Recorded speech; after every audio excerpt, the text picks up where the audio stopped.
Welcome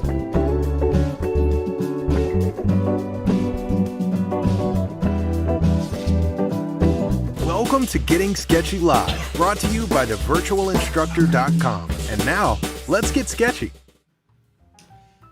Hello there, everyone. Matt here with thevirtualinstructor.com, and welcome to Getting Sketchy Live, where usually either myself or my good friend and fellow artist and art teacher Ashley Hurst tries to create a drawing for you inside of 45 minutes. But tonight's going to be a little bit of a special episode since we are rounding out season 4. We've already done the 10 drawings for the season, and tonight we're going to talk about them. We're going to do a little bit of an informal critique along with you guys. But first, let me say hello over there to Ashley. Ashley, how are you doing this evening? I'm doing great, Matt. Thanks for asking. I was just checking out our first piece up for critique. It was one of yours, so looking forward to talking about that. Thank you guys for joining us for this bonus episode. I've been looking forward to this all week.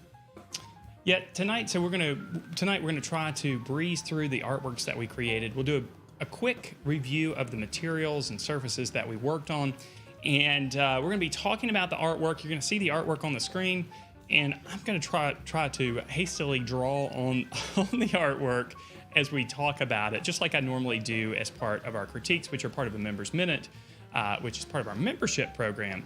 And speaking of the membership program, before we go into tonight's our Getting Sketchy episode, I'll remind you that we're continuing with our current live lesson series after this broadcast tonight at 8 o'clock p.m. Eastern Standard Time. Ashley is leading the live lesson series. We are creating a still life painting using oil, so it's a very traditional approach to painting. And 2 more episodes, is that right? Yeah, I think so. Last week I had told everybody it would be 3 more weeks, but I think we're going to be able to do it in 2. So if you can, tune in and watch or follow along.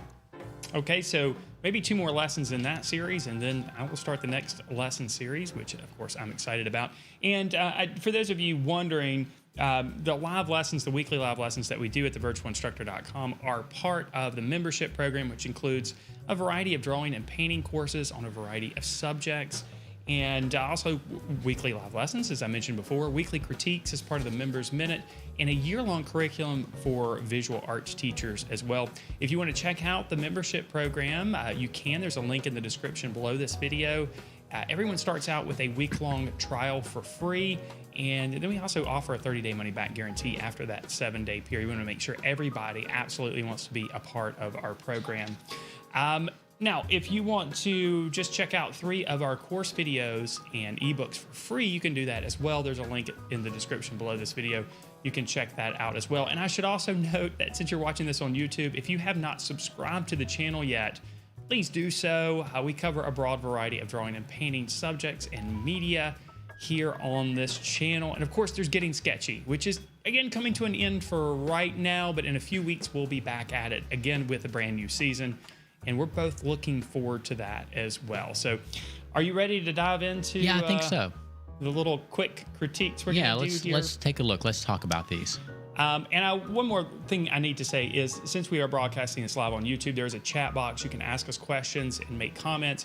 If you do have a question or comment that's directed at myself or Ashley, if you put it in all capital letters, that will help me see it tonight. I'm the only one manning the chat box, and I've got a lot of stuff going on tonight here.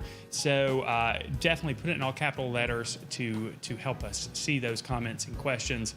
As I mentioned, or you don't know this, but there's a lot of stuff going on here, and the chat box is actually on a separate screen that I normally look at. So making sure that you put your comments and questions in all capital letters, if they're specifically for us, is very important tonight. The way we're set up tonight, I can't see the chat, so it's a good night to talk junk about me. I won't see it at all.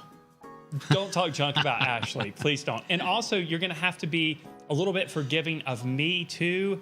I just got here probably 45 minutes ago or so after dropping off my oldest daughter at college. And this is the first child I've had entering college. And of course, it hasn't hit me yet because everything seems normal right now, but I'm sure it's going to hit me sometime soon that she has left the nest. The house will seem empty in the morning.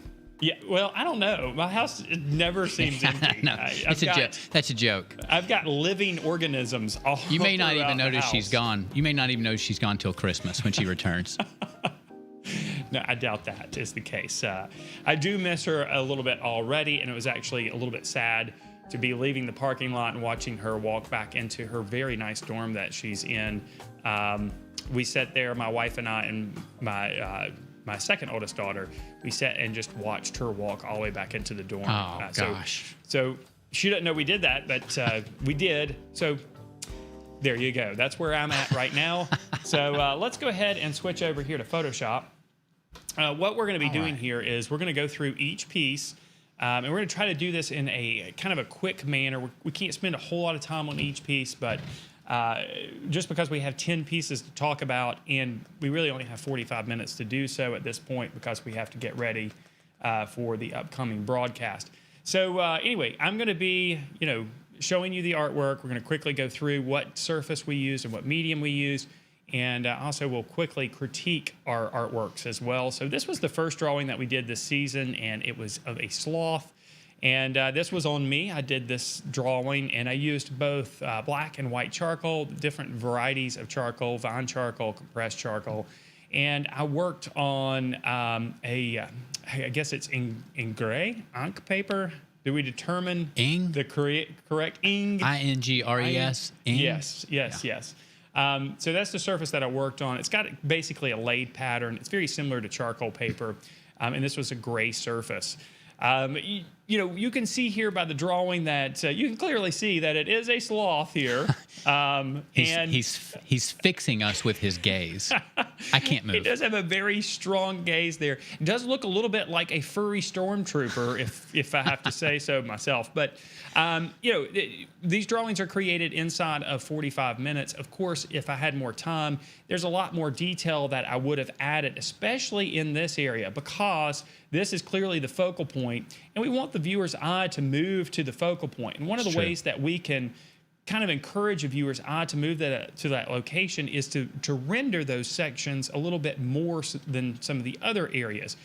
Somewhat like when you see a photograph that's taken with a camera and you have some areas that are blurred out around the area of focus. You can definitely use that tactic in your paintings and drawings to draw additional focus to an area. And if I was to revisit this drawing or do it again, I definitely would have spent a little bit more time in the facial area just to bring out a little bit more of those details. But again, of course, we're dealing with only 45 minutes. I do like the directional strokes that I used here in the texture to help, or in the fur, to help to create the illusion of texture and also the illusion of form at the same time. Remember, in order to create the illusion of texture, we're heavily dependent on the relationship of values. Value is the darkness or lightness of a color, and by playing around with the contrast of the values, we can create different textures. For example, if we have a smooth surface, we're going to see a gradation or a slow change from dark to light. But when we have a rough or coarse surface, we're going to see high contrast, usually in an abrupt manner. So we'll see a dark value right next to a light value. And of course, this fur or hair, whatever you want to call it, is a little bit of a coarser texture. So that's why we've got dark values nestled right next to light values, of course. You want to say anything about my sloth? You said this was on gray paper? Uh-huh. When I was looking at it before and I had forgotten that, I thought this was on black paper. So it's kind of interesting that it's kind of difficult to tell, and I like that. You covered the entire surface. Even though I know some of the gray paper is working for you and showing through, it's doing it in such a way and it's incorporated in such a way that I can't even remember or tell that the paper was gray to begin with. Yeah, if you look real close, you can kind of see a little bit of the gray speck of the paper up there in the corner, and in some of these areas in here too. For the most part, I covered up a lot of the gray of the paper. I do feel like this was maybe a challenging subject, and I do remember this drawing to be a little bit larger. So again, you've got to take that into account too for the amount of time spent on this drawing. I think my drawings got a little bit smaller as the season went on. Yeah, and that's actually a pretty smart thing to do because of the time constraint. But one thing you'll notice throughout this little quick critique that we're doing for each one of these pieces is we all kind of had, or both of us kind of had a little bit of a motif we went through this season. Ashley more so than me. Ashley was dealing with pears, not the fruit, but twos. Things that come in pairs. Yes, things that come in pairs. And I kind of stuck with more organic subjects. So I think we're ready to take a look at the second drawing from the season, which was one Ashley created. So I will bring that up now, and I'll turn it over to you. All right. So these were my plugs. It was my first drawing, and I actually kind of decided to go with the theme of things that come in pairs or go together as pairs after I selected the subject. I thought I'd just kind of keep that going.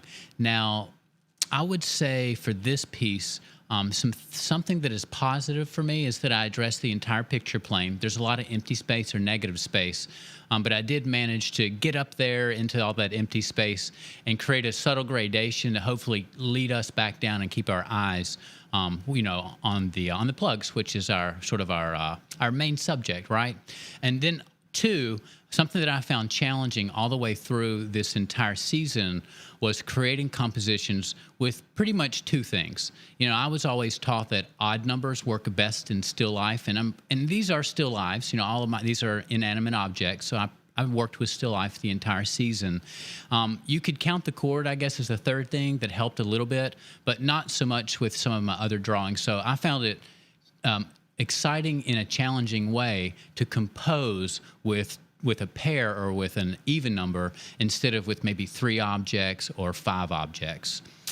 Also in this season, and this isn't specifically about this piece, but I really struggled in the season before a few weeks selecting an image from the internet, a copyright-free image. There's so many. It's hard to make a decision sometimes. And then when I looked back at that season, the artworks, I liked them all. I liked all of my selections, but they were missing a part of who I am, and it was really compositional.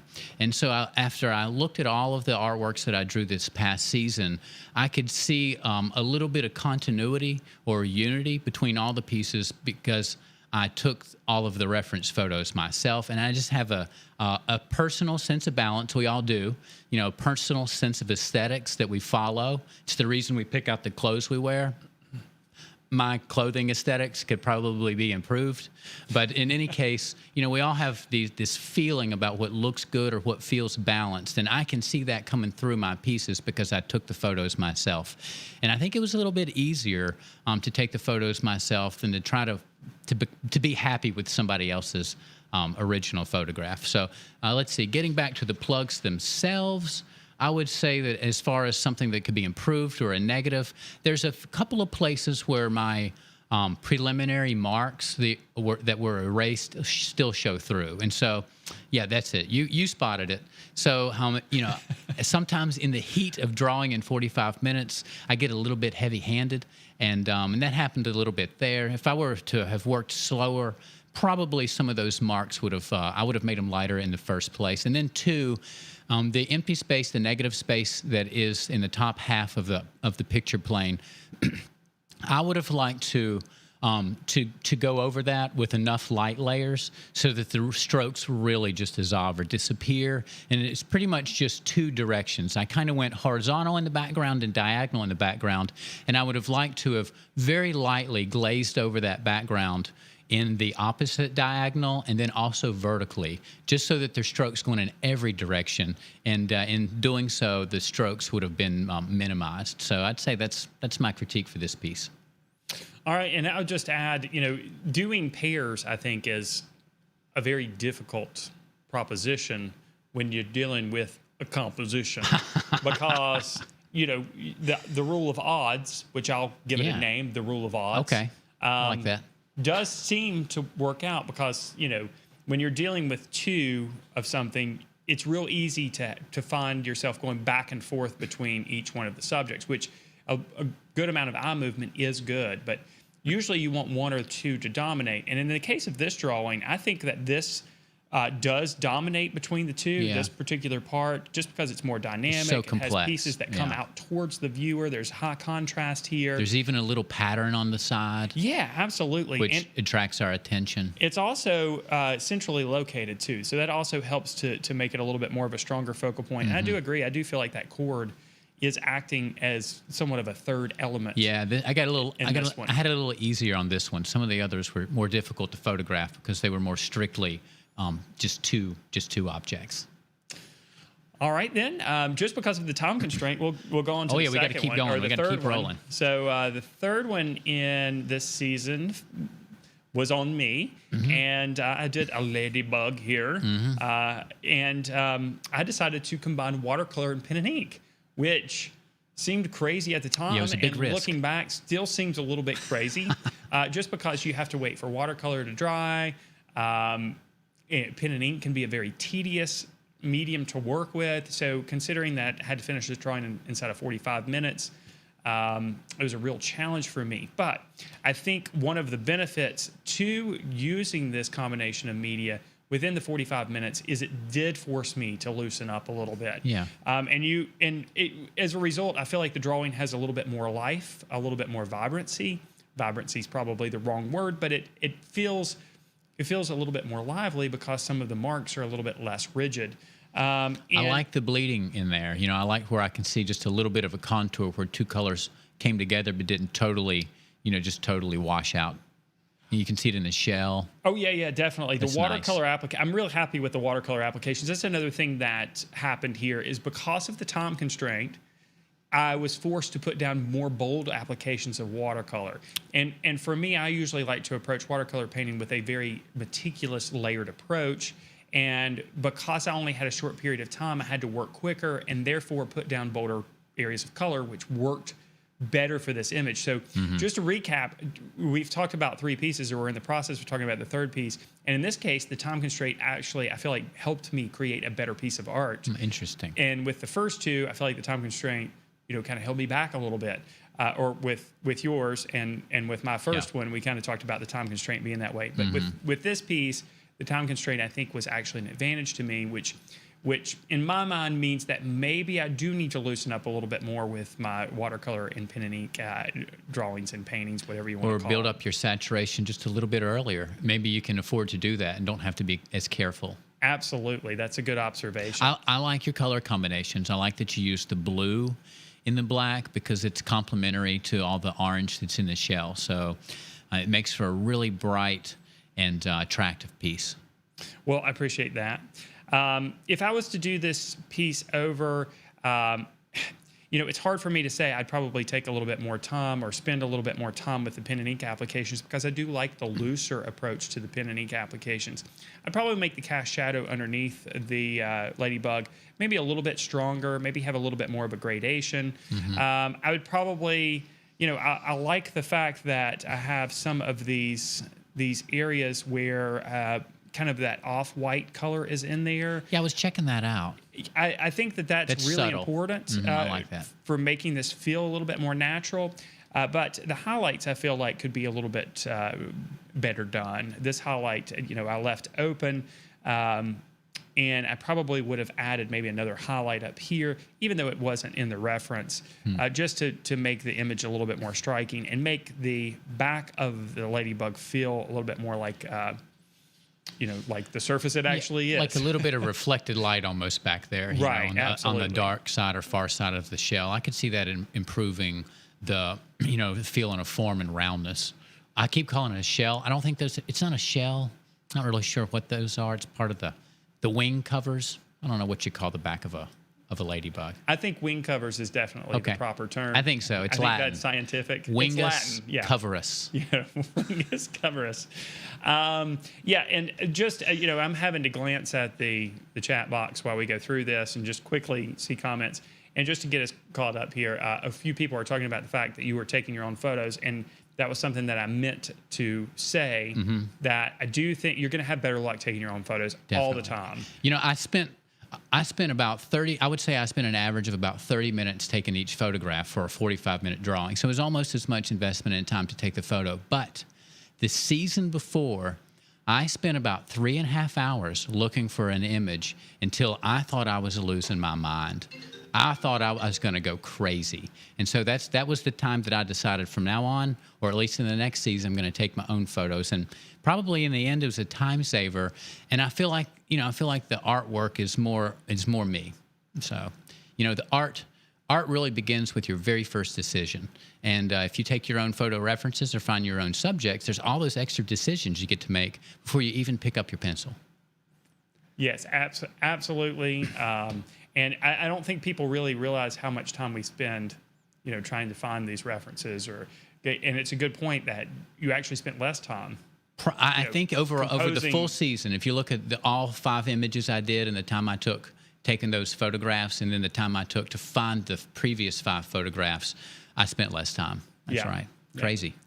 All right, let's move on to another one of your pieces here. After the Ladybug, you worked with ballpoint pen. Yeah, nuts and bolts. I do a little assignment in my own classroom called the nuts and bolts of drawing, which was the inspiration for this piece and all those parallel relationships that you get between opposite sides of a hexagon.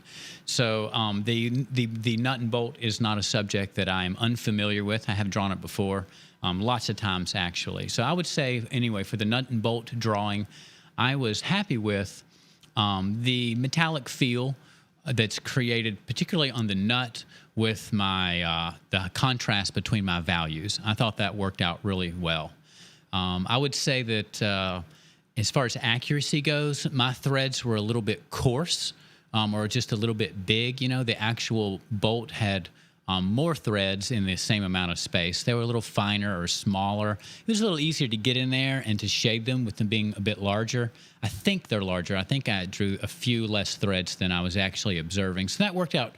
It worked out pretty well, but there was a little bit of a difference between the reference and my actual drawing. And then one thing that I guess looking back at all of my pieces, I would say that I'm happiest with the pieces that addressed or that engaged the picture plane.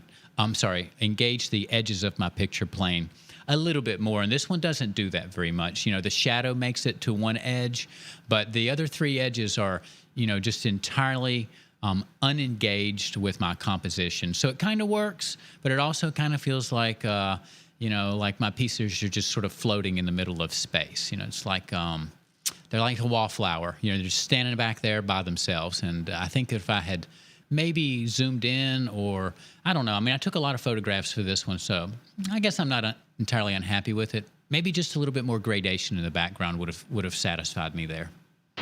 And of course, the real challenge with working with ballpoint pen is, you know, compared to traditional pen and ink, which is got a little bit more contrast to it, ballpoint pen has a little bit less contrast. Mm-hmm. You can kind of see that here. And it seems in my mind, you know, potentially you can have some inconsistencies in the mark, but I think the drawing here, you know, it seems very consistent. Yeah, you do get a little, like occasionally you'll be trying to work on a light value with a ballpoint pen and you'll get a little bit of bleed out. You know, a little extra ink will come out and you'll get a dark mark right in the middle of what you're trying to create is a smooth area of a lighter value. So, but that's part of the look. You know, if in a little tiny bit a little bit of that happens a few times, then it can actually become, you know, a unifying factor and distinguish the medium from another, you know, another media or traditional pen. And of course, with ballpoint pen, you can create some gradations of value by adjusting the amount of pressure that you place on the pen too. So I think this was a really good example of how you can still sketch and draw with materials that we may not consider to be, you know, the finest art materials in the world. Right. I don't think this ink's archival. It's going to be purple in a few years and not black. But that's okay because we've got digital copies that we can keep forever and just keep reformatting into the future. And I think you even said that you found this ballpoint pen in your like junk drawer. Or something. Yeah, that's right. Yeah, that's right. Give it away. I've got a junk drawer. I know it's not a good habit. We have a junk drawer in our kitchen where unloved things go, and that ballpoint pen was one of them. But I love it now. So you know, draw with a ballpoint pen. There's always one around. There's always one, you know, buried under your car seat or in the bottom of a pocketbook, and so you can draw anytime with your ballpoint pen.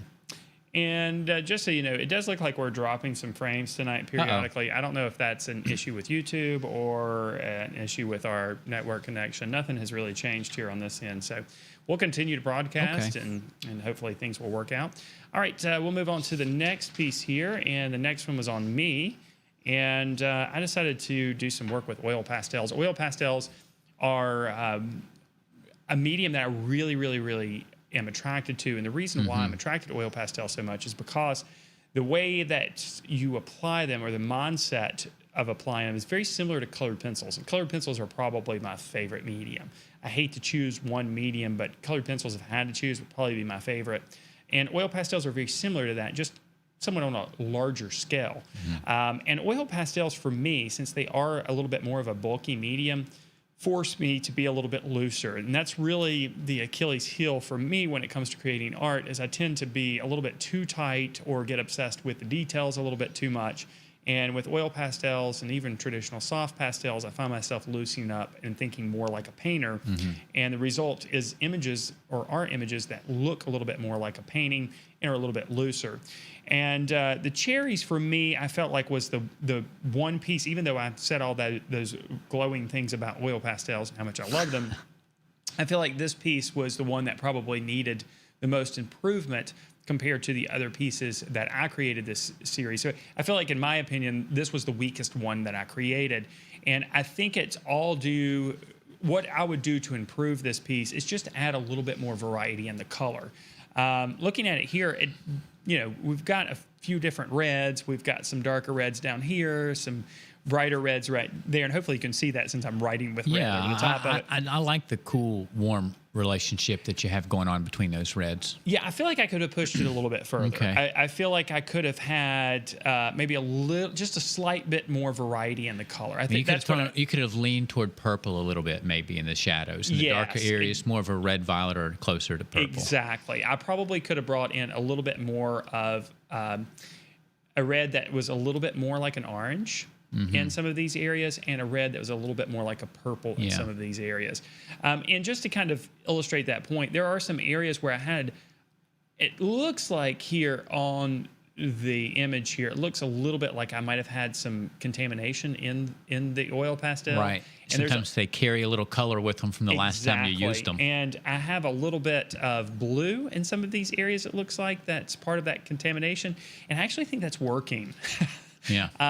Because it adds a little bit more variety, and that's something that we need. I do like the stem. I feel like I've got enough variety there on the stem. So you can see here, this is kind of a bluish green, a dark bluish green. We have it down there. We've got kind of a brownish green up here, and then these yellow greens that kind of pop right over the top. I would have liked to see a little bit more of that in the cherries. And then my last critique here of the cherry is the shadow. I feel like could be pulled out a little bit further. There's a cast shadow underneath there, but it's a little bit weak. I think by pulling it out a little bit further, I would have filled up a little bit more of that negative space around the outer portions of the piece, and made the drawing a little bit more interesting. So. Do you have anything to add to that one? I do want to say that I like the edges of the cherries, how soft they are. You could have easily just used the background to sharpen the edge, and I do that a lot in my own artwork. Use the background colors to sharpen the edge of my subject, but you dragged that white over the edge a little bit. There was a little bit of a mingling of color there, and I think that's why it retains energy. It doesn't feel. I mean, the inside of the cherries is nice and loose, and it remains so around the edges. So it's unified in that way. Great. All right. Let's see. That's 1, 2, 3, 4, 5. That's 5. Oh, okay. So we're halfway through the season here. So maybe we can slow down a little bit on some of these. We feel like we've got to kind of rush through these to get them all in, and then that coupled with us dropping frames tonight, which is a little bit odd. So. Anyway, we're going to move on to the next piece Ashley created, which was a drawing of keys and a doorknob. So there's a lot of things in here that I did like. One thing is that I was struggling with pulling out the highlights on the darkest key and a little bit in the doorknob, and I borrowed Matt's electric eraser, and that's been a game changer for me. So I went and bought one myself. I've used it since. I've used his since. And so I added a tool into my drawing toolbox with this drawing. And so I'll always remember it for that reason. Also, I'm happy that something I mentioned in the last one that I was unhappy with, the edges of the picture plane. I did a better job engaging them. Actually engaged all 4 edges of the picture plane, if you count that little architectural indention or molding or feature up there that was on the door. That this doorknob belongs to. So I thought that was positive.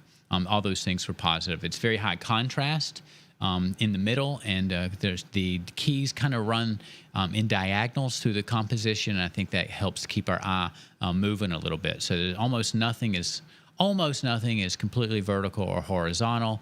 And there's a lot of roundness in here. There's ellipses and circles all the way through. And so that kind of creates a little bit of rhythm through the piece and ties the top half of the composition into the bottom half. So those are all good things. I feel like the composition needs that architectural feature that's part of the door up in the top left, but I don't think I got the scale of that quite right compared to the doorknob. I don't know. Just something feels a little bit weird about it to me. So I think that were I to do this again, or if I had more time, I would be a little bit more careful with that, just that area of the background. But background, I did have some. I don't know how I did it. I mean, drawing was complicated. I just remember I felt like I was in a frenzy while I was making this. Ooh, I see something I've left out, so I'm not going to point it out. Okay, this is the you gotta point it out. Okay, I'll point it out. But wow, I can't believe that. Wait till I tell you. You're not going to believe that you've missed it as well. But I am happy that I covered the entire surface. And in fact, the white areas in there were erased out. So every bit of this surface had graphite on it at some point. Now, here's what I've missed. I'm going to have to go back and fix this. If you look at that really odd key that's sort of in the middle. In fact, no, not that one. The really, it's like it has a hexagon shape all the way down. Locks industrial doors at the building that I work at. I used that today. It's the first time I've used it in like years. But that's besides the point. But if you look at the empty space in the middle where it's connected to the rings, oh gosh, I don't have the right values in there for the doorknob. Look at that. Is. I just left that out. It's just a big white spot in the middle practically. So avert your eyes from the center of the composition.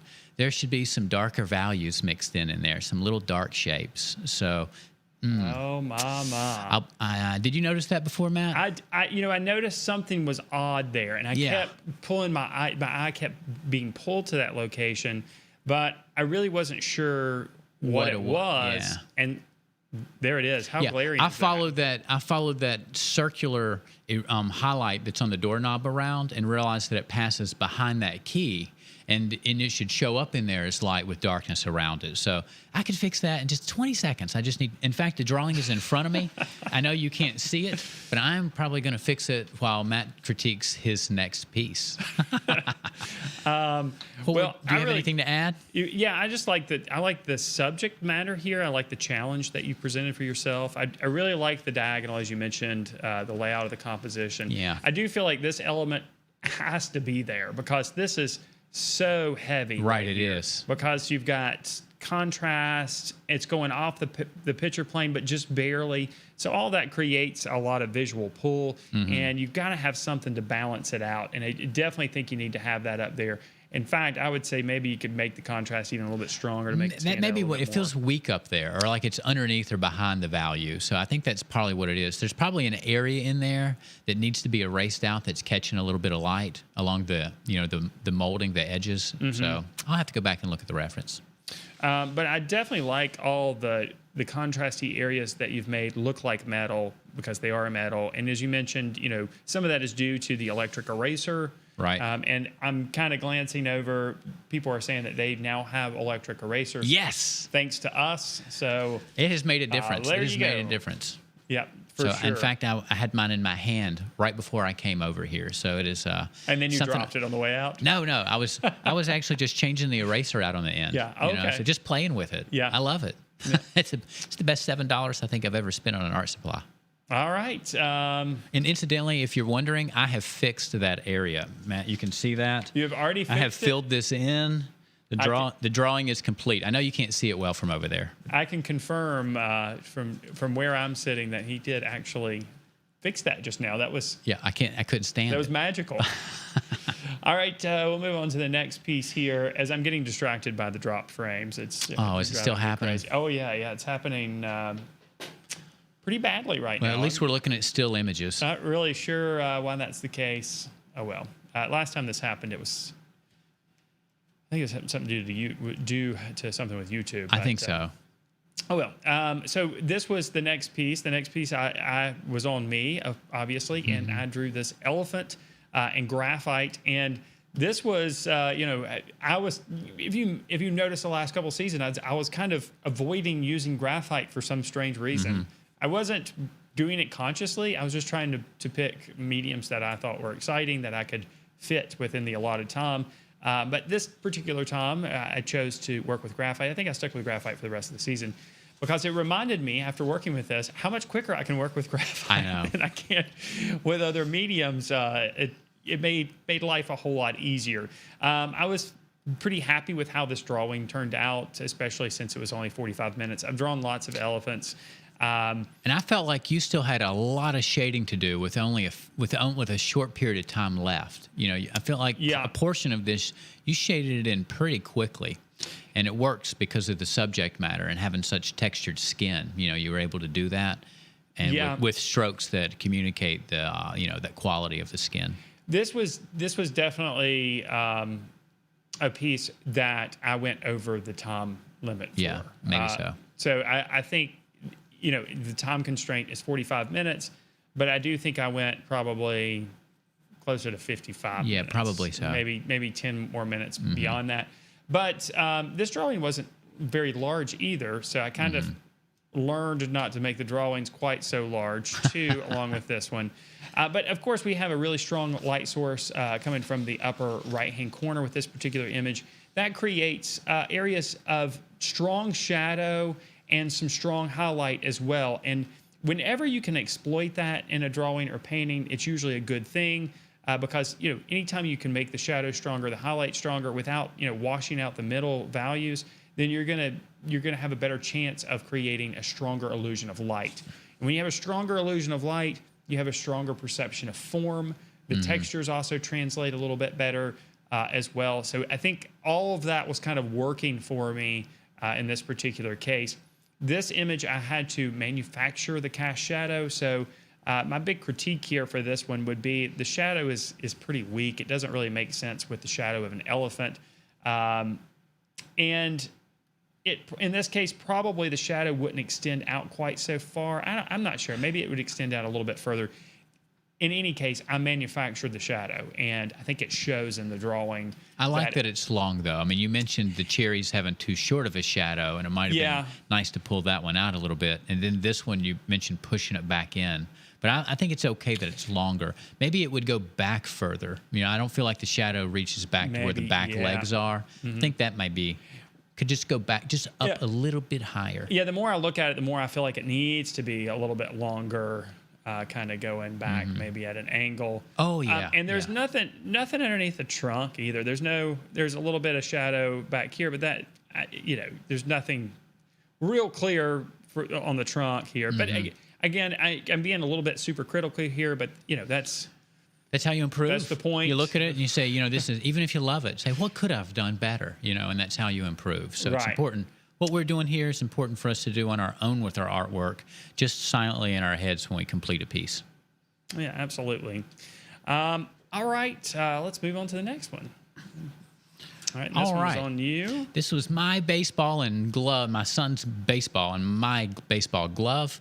And this was my second largest drawing. I think the largest one were the plugs that I started with. And this one is very close to that size because, you know, it was there's a lot going on in here, and I didn't want to make the drawing so small that I wasn't able to draw, you know, the leather stitching or the pattern that is the pocket of the glove. So I'm actually pretty happy with this piece. You know, the background or the negative space right above the glove is a little bit strokey, but I like it. It's okay. I mean, they're all going in the same direction, and they're bringing us right back down to the glove. In this case, I wasn't too worried about the gradation up there being super smooth. So again, this one, like another, addresses or engages all four edges of the picture plane. That's kind of a modern, contemporary thing to do in artwork. You know, if you go back and look at Renaissance artwork, all the important stuff was right in the middle with areas of space around the important stuff. And we've gotten away from that, you know, since 500 years ago. And I think that's a positive development in art composition theory. So I was happy about that.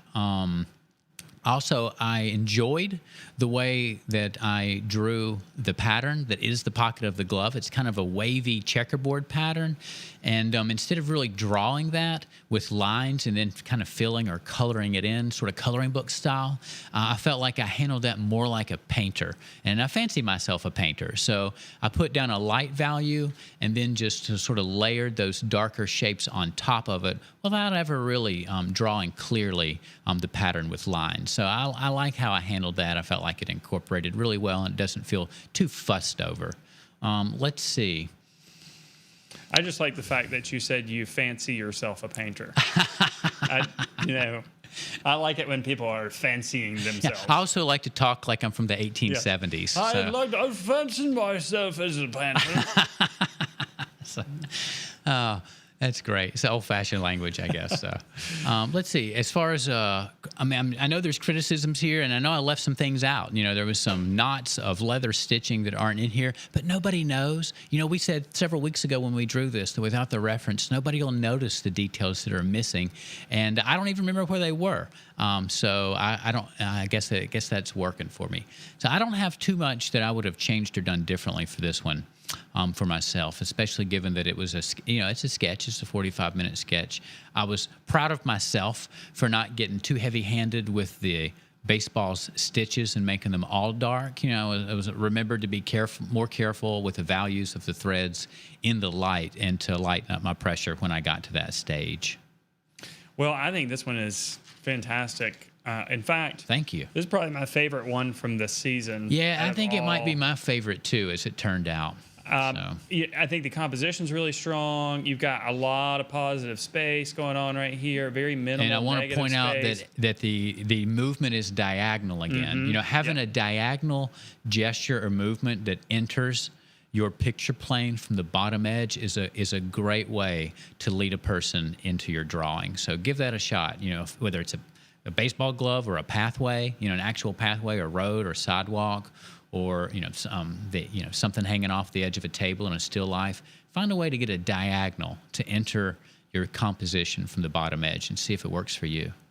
And another thing I want to point out about the composition that I think is really nice is the positioning of the ball. Obviously, we're going to be drawn to this location visually because of the contrast and because of the change of shape. So we've got the ball right here, and we've got dark values out here, lighter values right here.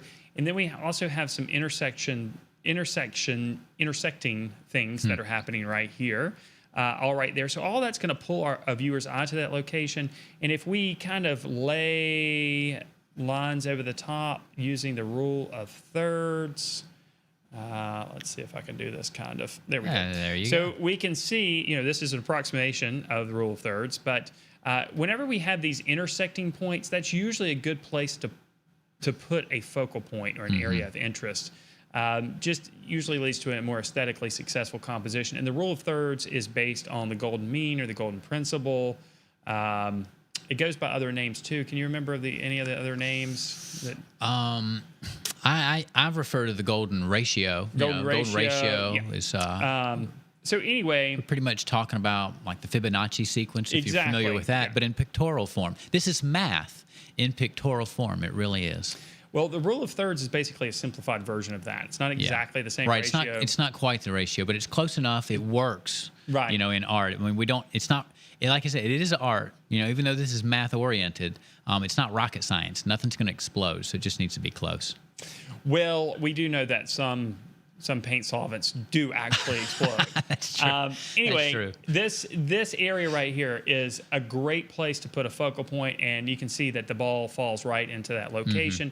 And that's one of the things that I think is really working for this piece and making the composition really strong. It really just keeps us away from two of the pitfalls of composition, the rule of thirds. It keeps us from putting the subject right in the middle, which creates a bullseye effect and makes everything else feel unimportant. And it also prevents us from accidentally putting our focal point too close to an edge and making it feel way too heavy.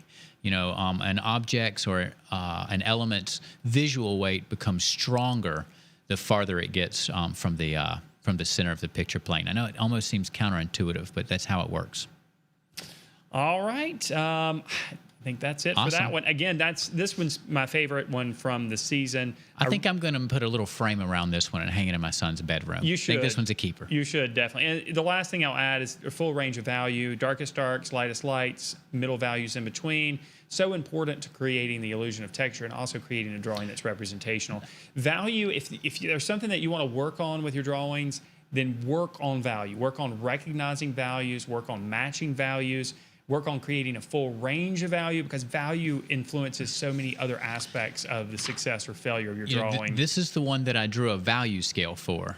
On the, you can't see it in the artwork because it's edited out. I had drawn it outside of the picture plane, but I think that helped me maybe possibly grab a variety of midtones in here. I had a 5 value scale that we drew next to this picture, and I referred to a little bit. So, also, a lot of gradation in here. A little bit of that was helped by the kneaded eraser. So I haven't been talking too much about my materials because I mostly stuck with graphite. I did have a couple of deviations from that, but I did use the kneaded eraser a little bit in this one to adjust middle values into sort of like light middle values. It's a little bit easier to make a smooth light value if you go a little dark and then bring it back with the kneaded eraser. All right, very good. All right, the next piece was on me, and let's see, I think this was my final one for the season. Yeah, it was. Anyway, I did a scorpion here, and one of the reasons why I did a scorpion, it's not because I just love like scary creatures Danger. or anything. We were at the beach, a few months ago, and my son met a few friends. And I don't know if they're watching tonight or not, but one of them really liked scorpions and requested that I would draw a scorpion. So by request. So I included it as part of Getting Sketchy here. But I really enjoyed drawing this scorpion. I think maybe sometime in the future I'm going to draw some more critters like this, maybe with colored pencils. But again, I used graphite here and regular white drawing paper because I learned from my drawing of the elephant how much quicker I could go and how much broader range of value and texture I could get. This one, again, I think I went a little bit longer than the 45-minute time constraint. And in both of these drawings, if I remember correctly, the elephant and the scorpion, I used the Blackwing pencil. I used the Blackwing matte pencil, I believe, which I really, I got these pencils a while ago, but I'm really, really liking the Blackwing matte pencil because it's not as shiny as the other graphite pencils. It's smooth, like you would expect to have. It feels smooth when you're making marks, as you would expect from a Blackwing pencil, but it really is a nice, versatile pencil. Anyway, I was pretty happy with the range of value in this particular drawing. I also like the texture I was able to create, especially on the back of the scorpion here, or right in this area. And like in this particular drawing too, I framed everything out, drew the contour lines, and then went back and added the shading and the value close to the end of the process, which made that process a little bit more hurried. But, when you're creating the shading or doing the shading, or really the proper way to refer to it is developing the value. When you're developing the value, you can take a looser, quicker approach and still come to, still produce a drawing that is pretty convincing and enjoyable for a viewer.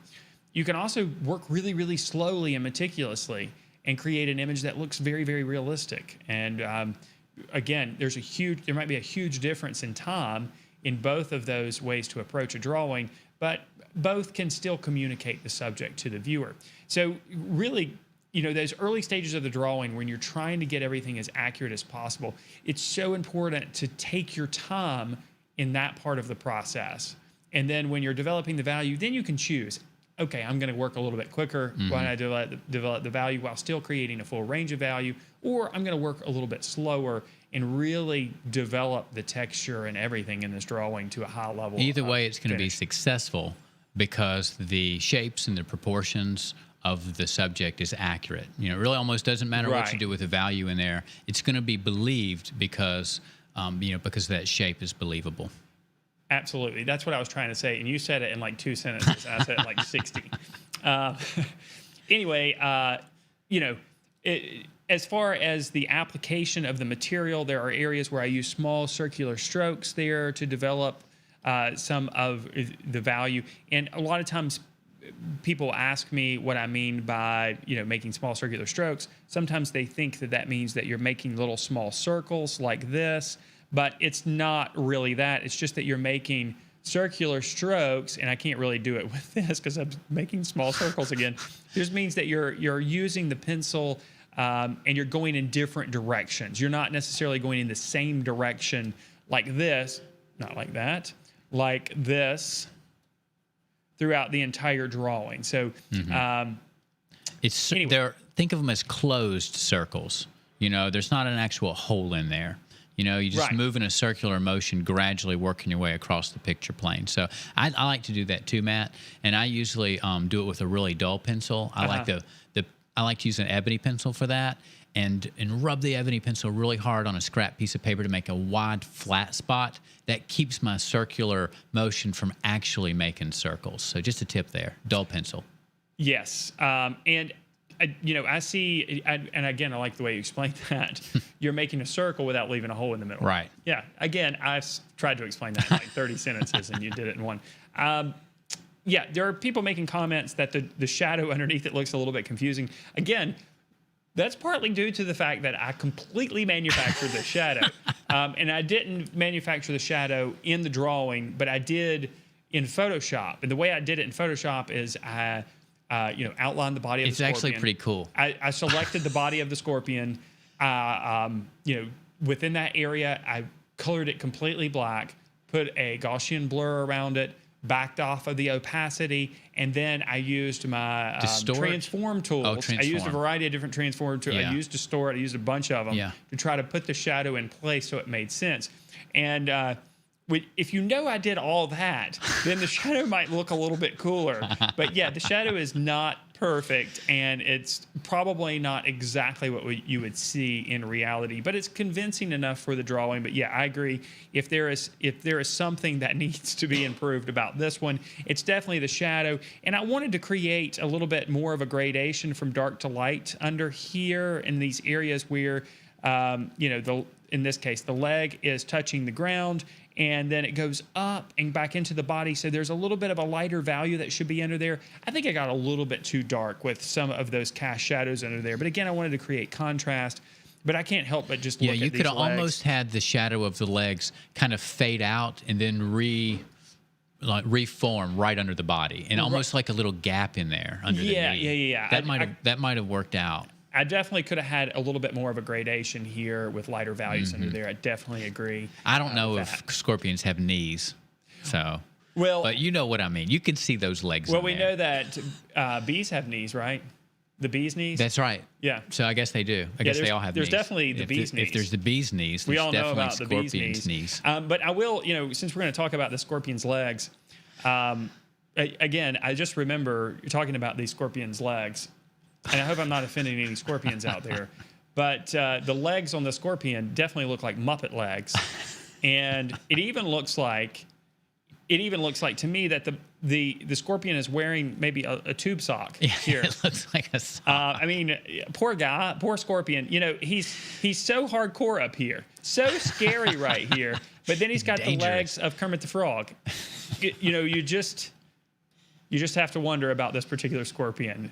I don't know. Just an observation here. But I love animals like this. I love little insects. I think the world of life that we have around us is just so awe-inspiring, and just That's right. It's crazy to think about sometimes. The variety of life that is out there. So anyway, enough about our friend the scorpion. I guess we'll move on to the last piece of this season, which was the salt and pepper shakers. All right. So I finally broke out of my white paper box and brought some black paper in. Now, I have this drawing in front of me right now, and there's no white speckles in the background. How did that happen?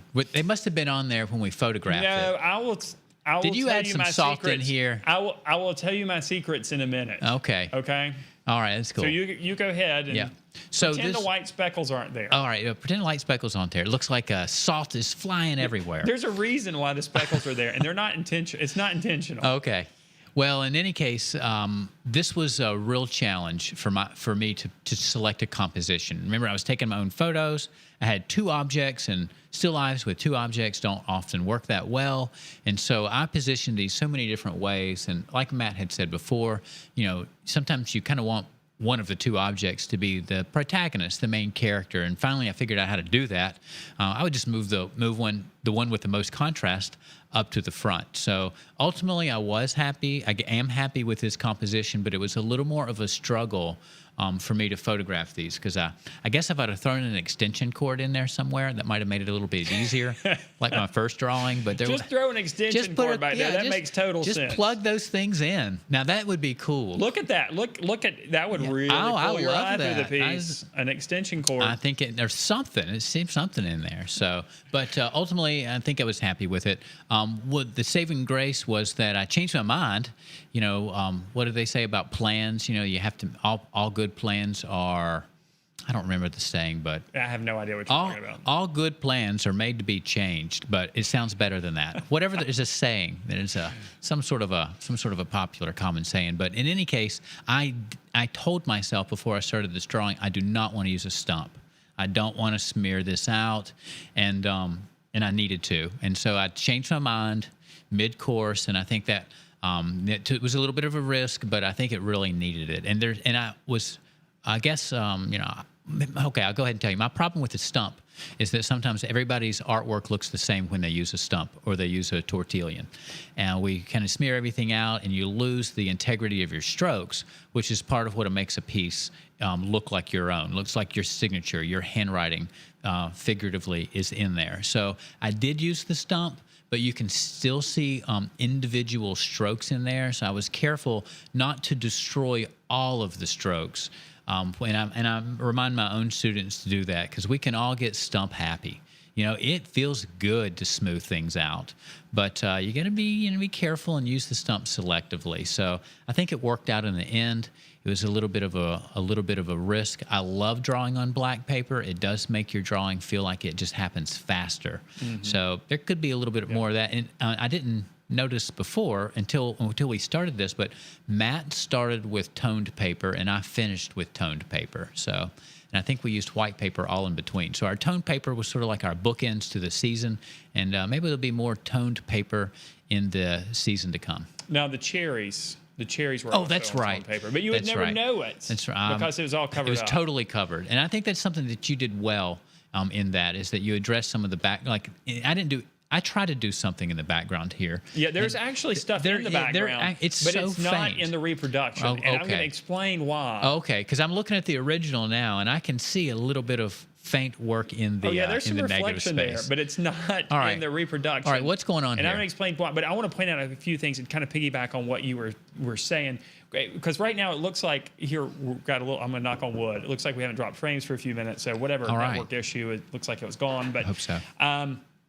I like what you said about having blended areas and areas that are not blended, because that is something that you really have to think about when you're working with pastels, but traditional soft pastels, because that's one of those mediums that people get really blend happy.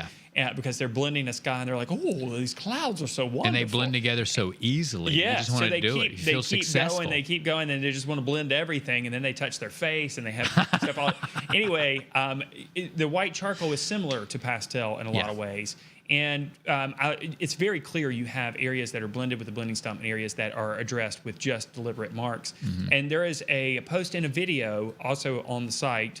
It's free video, free post, on whether or not you actually need to use blending stumps. And I walk you through the different circumstances when you may want to use a blending stump or where you may not need to use a blending stump. But there's never, ever a situation where you should go in and say, there is no way in heck I'm going to use a blending stump. I'm not going to do it. Because, sometimes you come across textures where there needs to be a little bit of a contrast. Answer. Yeah. And one of the things that using a blending stump along with making deliberate marks does is it adds variety to the piece. Mm-hmm. It's the times when you use a blending stump and that's all, you're using a blending stump on everything which Ashley said. is where you lose that variety. And you also lose that range of value too, because whenever you blend something, it usually makes the value less intense. In the case of working with white material on black paper, it's going to make it darker. And in the case of working with a dark material on white paper, it's going to make it a little bit lighter. So it does adjust your value. So you have to be cautious when you're using a blending stump, but they're great tools to use when they're used in the right type of situation. I think this drawing's excellent. And I think that this is an example of using two objects, a pair of objects, and compositionally it still works. Because if you'll remember at the beginning of tonight's broadcast, we were talking about, it's usually better to have odd numbers. And when you have a pair of objects, sometimes you can find yourself going back and forth trying to figure out which one is the dominant element. Or you just make boring compositions. I mean, that was my problem. I kept photographing them and photographing. Like, this is so boring. But in this case, I feel like this is an example where we've got two objects clearly, but this one is definitely the star of the show. Yeah. I mean, it's very obvious that this is the focal point. And again, I'll just point out a couple of reasons for that. First of all, it's larger. It takes up more of the picture plane. We can see it. Nothing is overlapping it. We can see the entire object. The one behind it, we're missing a little bit of it because of overlapping. But also, if we go back to the rule of thirds here, we can see our intersecting points right here. Now, there's nothing really on these intersecting points, but you can also except their things, gesture. Their gesture is on the intersecting lines. Yeah. But you can still place elements on those lines, and it will still, kind of create a more aesthetic composition. If you look at the little video of me down in the corner, you'll notice that I'm not directly in the center of the picture plane that you're seeing. Well, here I can fix that. Or at least I shouldn't be. No, I'm just kidding. And that's purposeful. I want to be off to the left or the right, whichever side it is, intentionally, so I'm lining up in one of those thirds. I've set the camera up that way on purpose. And if you watch movies where people are interacting with each other, you also notice that the people who are engaging in a conversation or the people who are framed within the scene are also usually off to one of the thirds as well. So the rule of thirds not only works for visual art, but it also works for cinematography, photography. I'm not saying that cinematography is not a form of visual art. Traditional fine art, I should say. It's all composition. Yes, absolutely. Cinematography. Now, I want just briefly, I know we're out of time here, and we're going to have to wrap things up because we're going to go live at the Virtual Instructor in just a minute. But you noted the spots at the top. And these are the spots that Ashley is talking about. Now, drawings created with white media on black paper are so hard to photograph accurately. If you even hold up, do you have the drawing in front of you? The original? You might can hold it up in front of the small camera, and we'll switch over there. You can kind of see, if you pull it back a little bit, it'll be in focus. There you go. So you can kind of see that, and it looks okay, but it probably looks a little bit washed out on camera. Black doesn't always look black. Right. So, if we compare it to the reproduction, what I've done is I've taken it into Photoshop. I've gone through several steps to enhance the contrast, to make sure that the blacks are as even as possible. And those little specks up there are actually residual bits of texture from the paper. How about that? Now, I could go in there and clean that up if I wanted to. With the stamp tool, real quick, stamp them all I'm going to grab the rubber stamp tool. I'm going to show you how to do this real quick. Stamp it out. And when I use a rubber stamp tool, I like to make sure that the opacity is, a little under 50%. The flow is a little bit under 50% as well. And then all you have to do is, let's see, I'm on a PC right now. I'm usually on a Mac. On a PC, you hit Alt, and then you click in an area, and then you can bring that visual information over. So if I wanted to clean out all those little specks, I could do that, because they're not in the drawing. They're not in the final drawing that Ashley created, but they are in the reproduction. And I cleaned up a lot of the other areas, but I didn't do a full cleanup on that, and that's why there's specks up there as well. But I'm telling you this because in today's modern age, as artists, it's important that we make our artwork look as best as it possibly can, since in most circumstances, you're either sharing your art with other people or advertising your art in digital format. Most people are going to see your art in a digital form first nowadays, whether Right. it's on a phone, from a website, or because you shared a picture. But usually we encounter art we like in a digital format, and we got to sometimes do a little extra work to actually make the digital version resemble the original. Well, that's why it's so important, if you are going to be an artist in today's world, that you have some technical skills when it deals with editing your photos That's from right. your artwork. You can always go hire a photographer to take artwork or take photos of your artwork in the studio, and then have them do all the work. But it's not that hard. It's fun to learn.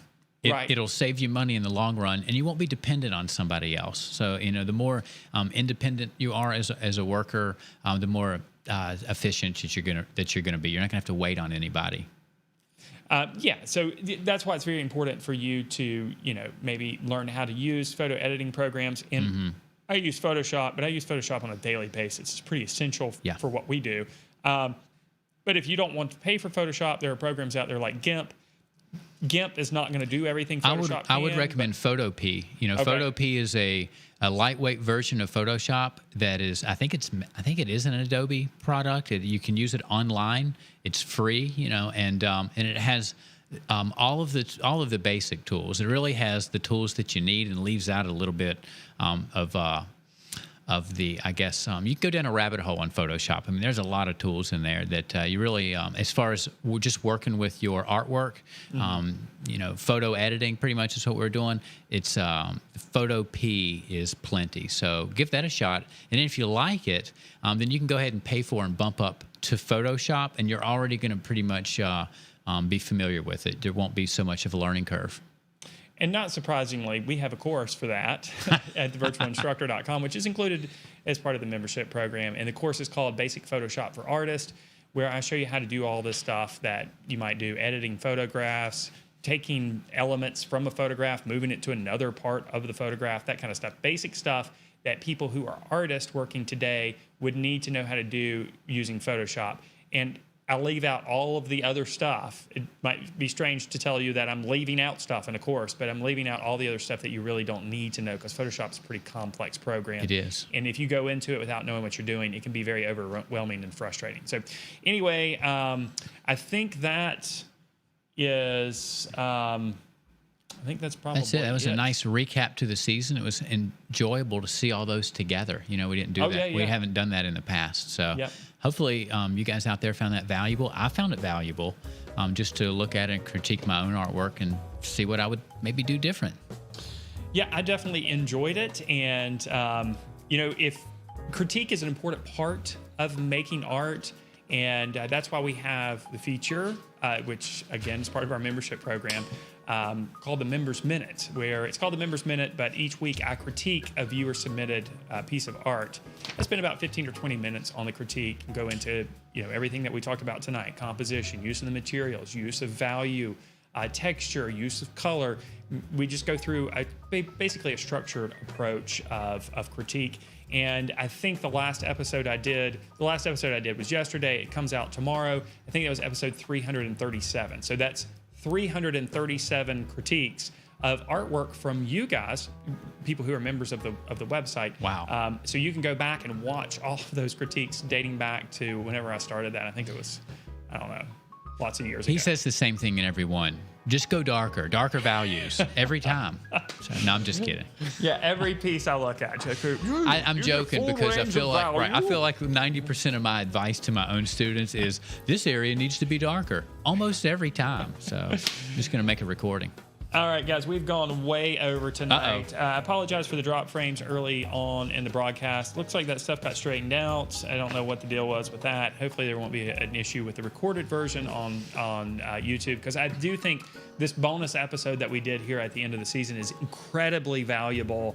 And we'll continue to do that with future seasons, because I think it was an enjoyable hour for us and for you too.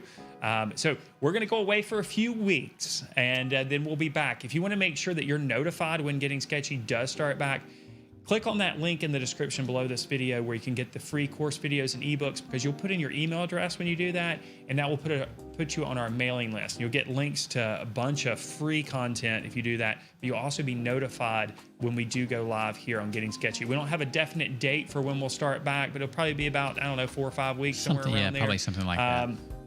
And then we'll go back to it. But we're not going to stop with the live lessons, and we got to get set up for that, which starts in 20 minutes from now.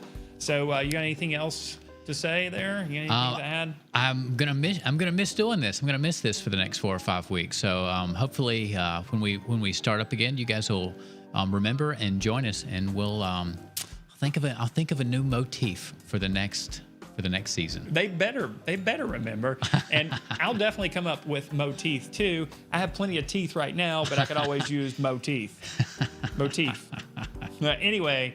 I think it's a good idea to have maybe a theme. Yeah, that made it fun for me. Yeah. So, and I want to have fun while I'm making art. Of course. I want it to be pleasurable for myself, not just to do it. I make art as a job. I teach art as a job, but I also, want to enjoy myself. So it feels a little bit like we're just hanging out, and we were just hanging out. So thanks for hanging out with us. Absolutely, guys. Be safe out there. Take care of yourself. Respect other people. Do the things that make you happy, which is what we do. And we'll see you again soon here on Getting Sketchy. For those of you who are heading over to thevirtualinstructor.com, we'll see you in just a minute. All right, with that, I'm going to go ahead and sign out for this evening. Good night, everybody.